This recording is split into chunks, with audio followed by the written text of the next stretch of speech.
کہ شیطان نے کیسے اس کو دنیا کے لذتوں میں پھنسا کر دھوکہ دیا، جبکہ بائبل کہتی ہے کہ وہ چند روزہ ہیں۔ کسی بات میں لذت تو ہو سکتی ہے لیکن وہ چند روزہ ہے۔ لیکن صبح ہوئی، بائبل کہتی ہے کہ صبح کو جب نابال کا نشہ اتر گیا، صبح ہوئی اور صبح کا نشہ اتر گیا، اسے ہوش آیا، لیکن افسوس تب تک کہ وہ توبہ کا موقع گنوا چکا تھا۔ ہر رات کے بعد ایک صبح آتی ہے۔ جو رات میں دکھ اٹھاتے ہیں ان کی صبح جلد آئے گی، لیکن جو رات کو میں پیتے ہیں ان کی آنکھ اس صبح میں کھلے گی جو بہت نزدیک ہے۔ بائبل ہمیں میں اور زندگی کے نشے کے خلاف خبردار کرتی ہے کہ شراب میں متوالے نہ بنو، کیونکہ اس میں بد چلنی پیدا ہو سکتی ہے۔ کیا آپ مجھ سے یہ کہنا چاہ رہے ہیں کہ مسیحیت شراب پینے اور شرابیوں کے خلاف بھی قدم اٹھا رہی ہے؟ بالکل، مطلب کہ بائبل کی کسی تعلیم کے مطابق میں پینا جائز نہیں ہے؟ جی نہیں، ہرگز نہیں۔ نئے عہد نامے میں واضح طور پر خبردار کیا گیا ہے، اور پرانے عہد نامے میں بھی سلیمان نے کہا ہے جب وہ روانی کے ساتھ نیچے اترتی ہے تو آدمی کو دھوکہ دیتی ہے، یہ لوگوں کو بہکاتی ہے لیکن آخر میں ڈستی ہے، اور نابال کو یہاں ڈس لیا، وہ سانپ کی طرح کاٹتی اور افی کی طرح ڈس جاتی ہے۔ نہ صرف میں پینے کی بات کی گئی بلکہ دنیا کا نشہ بھی جو انسان کو بے شعور کر دیتا ہے اسے عدالت تک لے جاتا ہے۔ صبح ہوئی اور صبح کو اس کا نشہ اتر گیا، بہرحال وہ بیدار ہوا اور اپنی عدالت تک پہنچا۔ بائبل کہتی ہے کہ رات میں اس کا دل اس میں مگن ہے، عارضی لذت ہے، لیکن صبح کو وہ اپنی ابدیت میں جاگا، اس کا دل اس میں مردہ ہو گیا۔ اور در حقیقت یہ وہ پیغام تھا جو ایبیگل نابال تک پہنچانا چاہتی تھی کہ داؤد نے اپنے صبر کی گھڑی میں اس پر اپنا ہاتھ نہیں ڈالا، یا میرے کہنے کا مطلب ہے کہ خداوند نے اس کی پرواہ کرتے ہوئے داؤد کو ایبیگل کے ذریعے ایسا کرنے سے روکا، اس سے روکا۔ رات کو داؤد کو انتظار کرنا پڑا، لیکن صبح میں خدا کو داؤد کو اس کے صبر کے لیے انعام دینا پڑا۔ اور اب ہم ایک ایسے وقت میں ہیں جس کے بارے میں بائبل کہتی ہے کہ وہ مسیح میں ثابت قدم اور صابر رہنے کا وقت ہے، اور ایمانداروں کو صابر ہونے کی ضرورت ہے۔ داؤد کا انعام یہاں واضح ہے کہ اس نے ایبیگل سے شادی کی، جس کے نام کا مطلب ہے میرا باپ خوشی مناتا ہے۔ جیسا کہ ہم نے پہلے بھی سنا، وہ خوشی کے ساتھ ایک ہو گیا، اور خدا نے اسے اس کے نابال جیسے بدکار شخص کے گھر میں برداشت اور صبر کے ساتھ رہنے کا انعام دیا۔ اس کا مطلب ہے کہ وہ جس نے داؤد کو عزت دی آخرکار اس کے ساتھ ایک ہو گئی، اور جس نے داؤد کی تحقیر کی آخرکار اس کا دل اس میں مردہ ہو گیا۔ اس کا دل اس کے پہلو میں مردہ جب ہو مسیح کا گیا۔ صبر ختم ہو جائے گا تو وہ جو مسیح کے ساتھ ایک ہوئے ابدیت میں عزت اور انہیں انعام دیا جائے گا، اور وہ جنہوں نے مسیح کو رد کیا وہ ابدی سزا پائیں گے۔ ہم ایک وقفہ لیں گے اور پھر مہمانوں کے سوالات کے ساتھ حاضر ہوں گے۔ عزیز ناظرین، ایک وقفے کے بعد دوبارہ حاضر ہوں گے، ہمارے ساتھ رہیے۔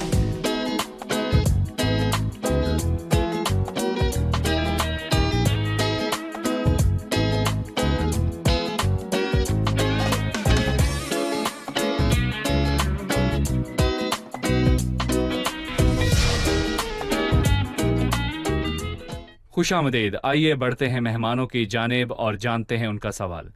جی، کس کا سوال ہے؟ سوال کیجیے۔ میرا ایک سوال ہے۔ دراصل مجھے ایک بات عجیب لگتی ہے کہ جب داؤد پہلے سے شادی شدہ تھا، جیسا کہ ہم جانتے ہیں کہ اس نے ابیگیل سے شادی کیوں کی؟ پرانے عہد نامہ میں خدا نے کثرت ازدواج کی اجازت دے رکھی تھی یا کیا؟ جی بھائی، کیا خدا کثرت ازدواج کی اجازت دیتا ہے؟ دراصل کثرت ازدواج تبھی آیا جب گناہ دنیا میں داخل ہوا، اور وہ پہلا شخص جو 2 بیویوں کو بیاہ کر لایا وہ لمک تھا اور وہ بدکار تھا۔ وہ پیدائش کے 4 باب میں 2 عورتیں بیاہ لایا، وہ باب جس کی شروعات ظالم قاتل سے ہوئی جب قائن اپنے بھائی حابل کے خلاف کھڑا ہوا، اسے قتل کیا، اور اس باب کا اختتام زناکاری کثرت ازدواج پر ہوا، جب لمک نے 1 سے زیادہ عورتوں کو بیاہ لیا، اور در حقیقت یہ خدا کی مرضی نہیں تھی، اور جیسے کہ خدا کے کلام میں ایک بات کو 7 مرتبہ لکھا گیا ہے، اور یہ بات پہلی بار پیدائش 2 میں اور آخری بار افسیوں کے خط میں لکھی گئی۔ اسی سبب سے آدمی باپ سے اور ماں سے جدا ہو کر اپنی بیوی کے ساتھ رہے گا، اور وہ دونوں ایک جسم ہوں گے، مطلب کہ وہ ماں باپ کو چھوڑے گا اور اپنی بیوی کے ساتھ رہے گا، وہ ایک جسم ہوں گے۔ ان الفاظوں پر غور کریں، وہ دونوں، اس کا مطلب ہے کہ ایک آدم اور ایک عورت، مطلب کہ مسیحت میں کثرت ازدواج نہیں ہے۔ یہاں تک کہ تاریخ میں بھی خدا کا شادی بیاہ کے لیے منصوبہ ایک عورت کے لیے ایک مرد اور ایک مرد کے لیے ایک عورت ہے۔ نہ صرف یہ بلکہ وہ اپنی بیوی سے ملا رہے اور وہ دونوں ایک بدن ہوں، اس کا مطلب ہے کہ طلاق ممنوع ہے۔ کثرت ازدواج اور طلاق دونوں ممنوع ہے، اور شادی بیاہ کے لیے خدا کا شروع سے یہی منصوبہ تھا۔ صحیح۔ میں ہمیشہ سے اس کو بائبل اور منطق کا مسئلہ سمجھتا ہوں. یہ بائبل سے متعلق ہے کیونکہ شروعات سے ہی واضح حوالہ جات ہیں، کیونکہ خدا نے نر و ناری ان کو پیدا کیا، جی. نہ کہ نر کے ساتھ 3 یا 4 ناریوں کو. نر و ناری، آدم اور حوا. اور ہم ہمیشہ بائبل کی اس بات کے ساتھ ایک منطقی بات بھی کرتے ہیں کہ جب خدا نے پسلی نکالی تو وہ ایک پسلی تھی، حالانکہ پسلیاں تو بہت ساری ہوتی ہیں، شاید 24. وہ 2 یا 3 یا 4 جتنی بھی عورتیں اس کے ساتھ رکھنا چاہتا نکال لیتا. لیکن جب اس نے ایک نر اور ایک ناری کو پیدا کیا تو مطلب ایک مرد اور ایک عورت. اور کسی بھی انسان کا ایک سر اور ایک بدن ہوتا ہے. ایسا کوئی بدن نہیں ہے جس کے 2 سر ہوں، اور کوئی ایسا سر نہیں ہے جس کے 2 دھڑ ہوں، کیونکہ دھڑ پر ایک سر اور سر پر ایک دھڑ ہوتا ہے. اور میں بتانا چاہوں گا کہ وہ گھر جس میں 2 بیویاں تھیں وہ دونوں آپس میں بہنیں تھیں. دراصل وہ یعقوب کا گھرانہ تھا جو کہ مسائل سے پاک نہ تھا.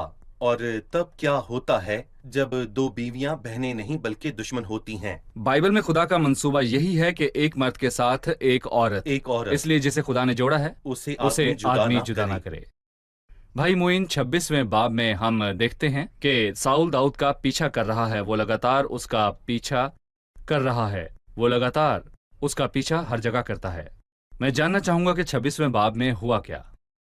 میں کہنا چاہوں گا کہ یہ ساؤل اور اس کے دھوکے اور بے وقوفی کی ایک قسط تھی. اس کے معاملے میں کوئی امید نہیں کی جا سکتی. خدا اسے سکھا رہا ہے لیکن ایک احمق ہی رہتا ہے.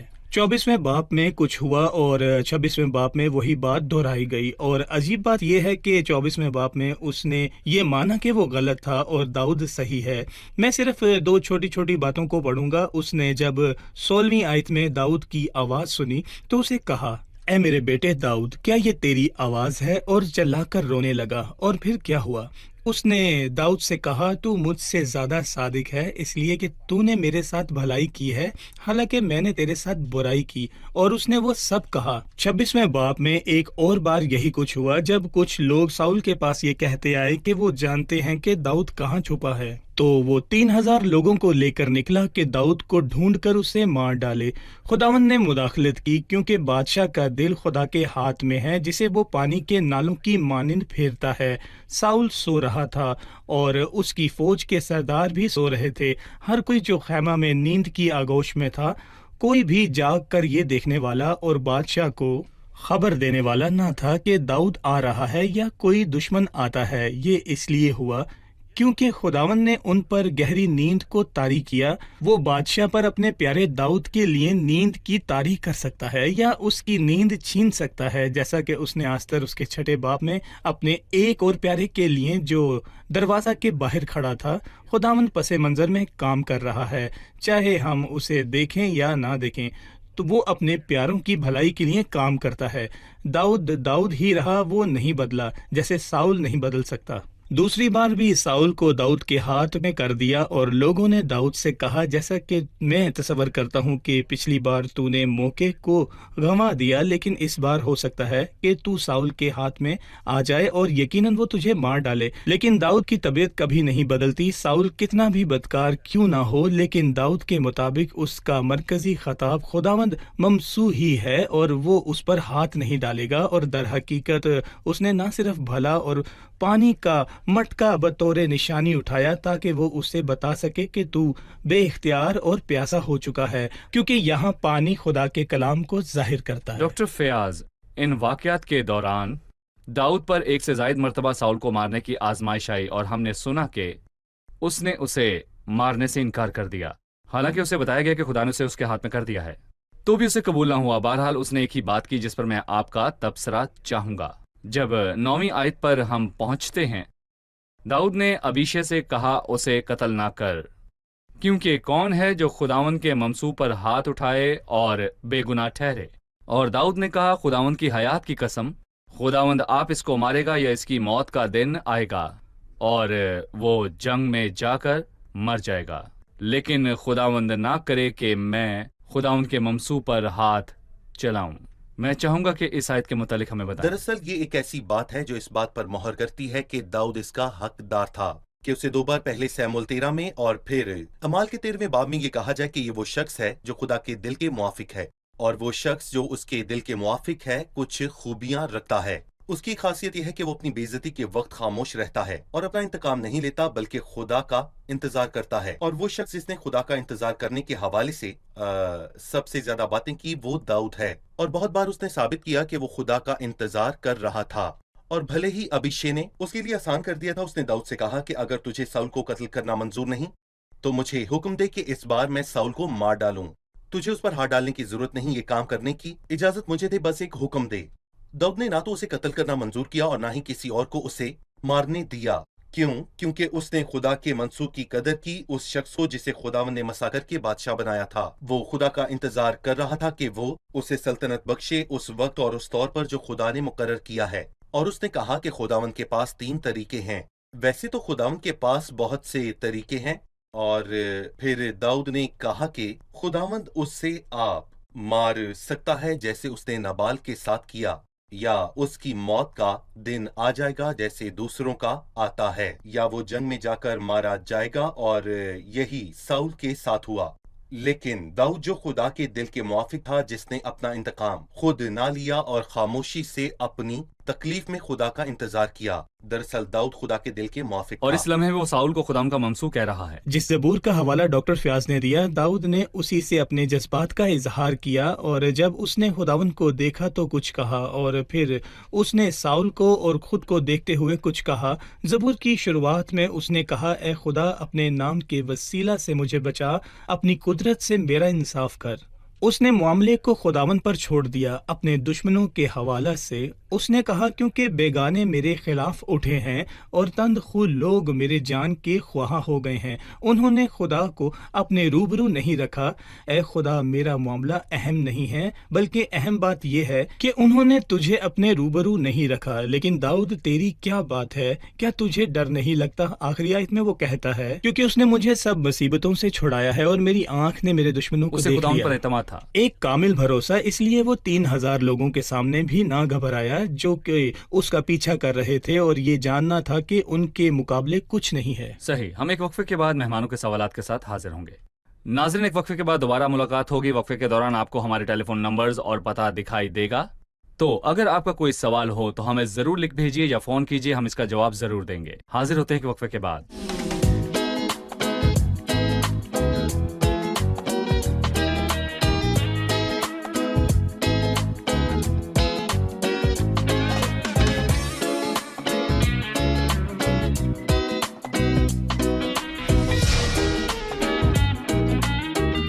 خوش آمدید. آئیے بڑھتے ہیں مہمانوں کی جانب اور جانتے ہیں ان کا سوال. کس کا سوال ہے؟ جی. کیا ایک ایماندار ہوتے ہوئے اگر مجھے کوئی نقصان پہنچاتا ہے تو کیا اسے انتقام کے لیے دعا کرنا ٹھیک ہے؟ مطلب میں اپنے انتقام کے لیے خدا سے کہوں گا. ایک اہم سوال. میں اپنا انتقام خود نہیں لوں گا، میں اپنے ہاتھ سے کچھ بھی نہیں کروں گا، لیکن میں دعا کروں گا کہ کم از کم خدا میرا انتقام لے اور میرے دشمن کو نشانے عبرت بنائے.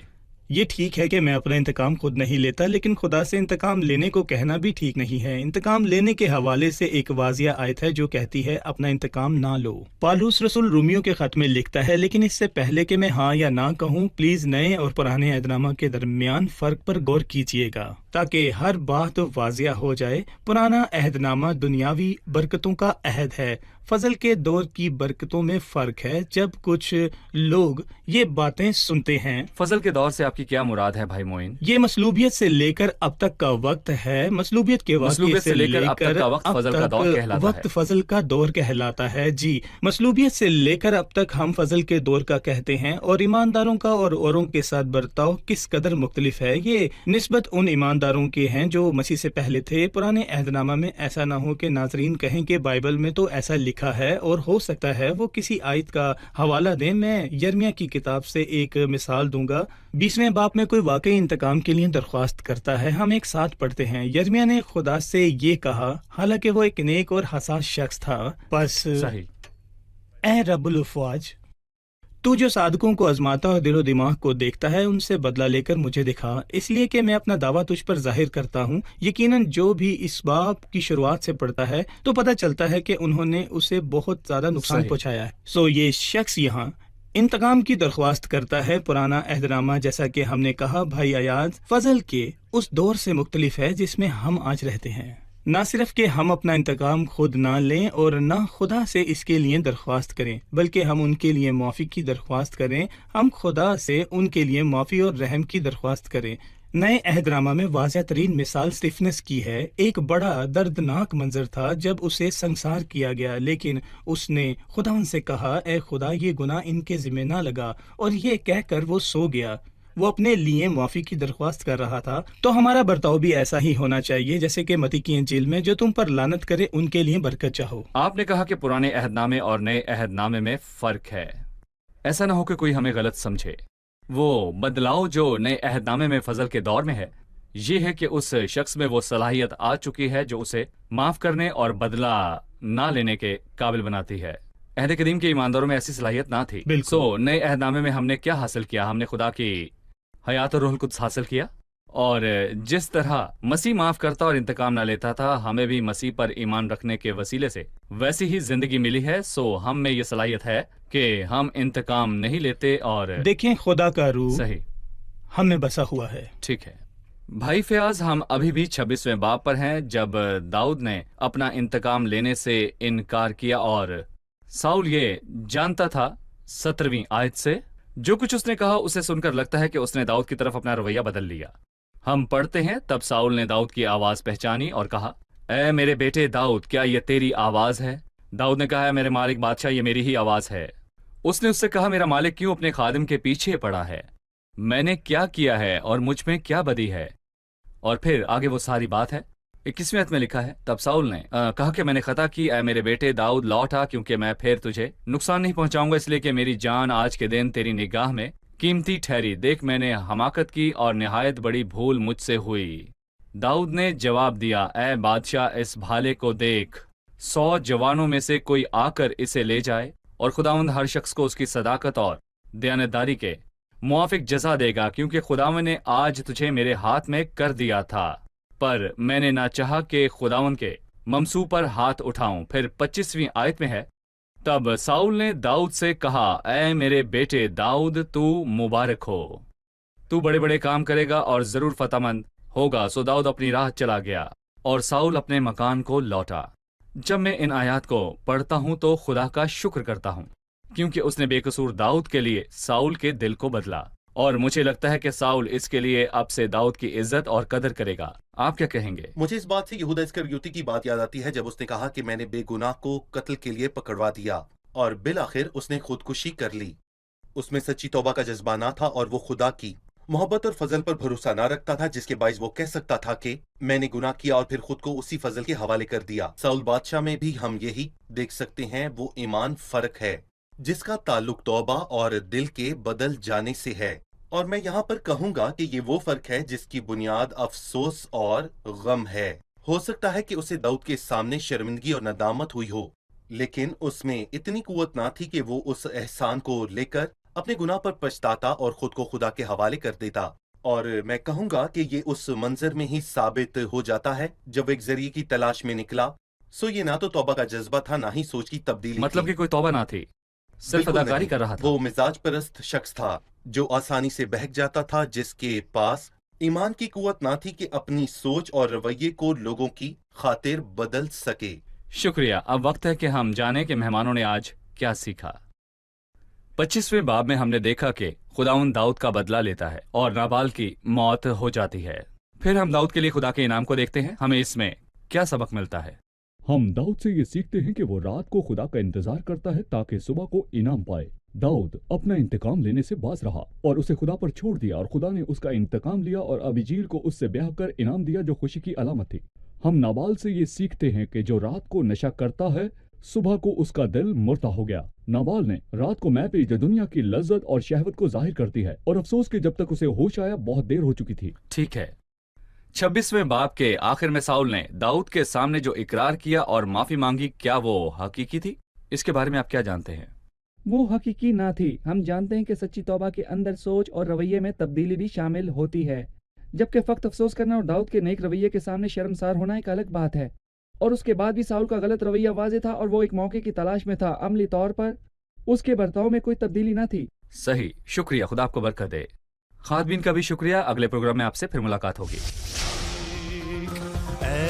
أنا عايزك أنت يا صاحب القوات، تشغل يمينك تعمل معجزات. ادي البحر هايج وانا مستنيك، وانت صاحب القوة والسلطان في ايديك. انا عايزك انت يا صاحب القوات، تشغل يمينك تعمل معجزات.